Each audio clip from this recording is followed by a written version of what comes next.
do you mind us chatting on this for just a second? Would you guys want to hear Eddie and how he closed a new AI advisory client? Would this be helpful to y'all? Yeah. All right, Eddie, do you mind chit-chatting for a minute? I've been going to Rotary Clubs for the last 3 months being their speaker, and usually out of one Rotary Club, I'll get 3 people wanna talk to it, and one of them's usually a company. The one that I sold was he come up and he said, "Look, I have a problem." He manufactures draperies for high-end homes and offices, and he said, "I can't buy product because of tariffs and China's not working. Could AI help us?" And I said, "I don't see why it couldn't help us." And that's how we went on that discussion. We drank a cup of coffee, and then he signed a sep $850 a month contract for me. So for 12 months, he's booked. So I work with him as an advisory role. I get on a Zoom call and talk to it. So what we did, I'm spoiling something that I would like to share later, but what we did was we took a list of his bill of materials, pull out my engineer hat so I can talk to him, and we ran it in AI and we said, where can I buy all these materials around the world? And it's been a bunch of companies out in the EU that he didn't even know existed. He found a higher quality product for a lower price than what he was buying from Asian suppliers.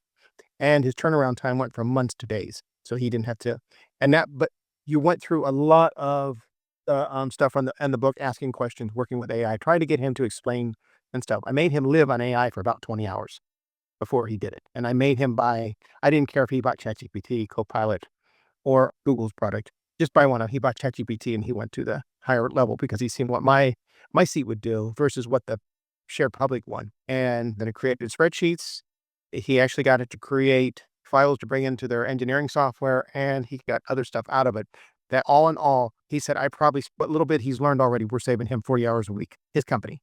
That's incredible. But it was just having a heart-to-heart, one-on-one, people-to-people conversation. So I'm going out there dangling it in front of groups, but then when the one person starts to nibble, then I let him bite. It's just, to me, it's old-fashioned sales and old-fashioned consultative selling. It's not old-fashioned. That is the heart of sales. It's real conversation. It's real connection.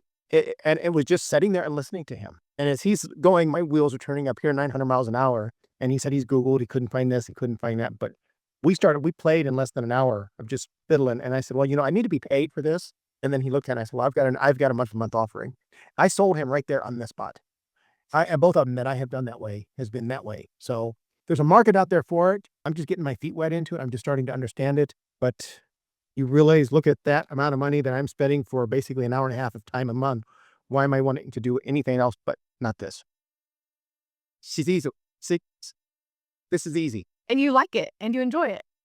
Yes. Way to go. Awesome. And thank you for sharing. I know that you're going to be sharing more on that. So we'll leave the rest for later. Thank you for sharing, Eddie.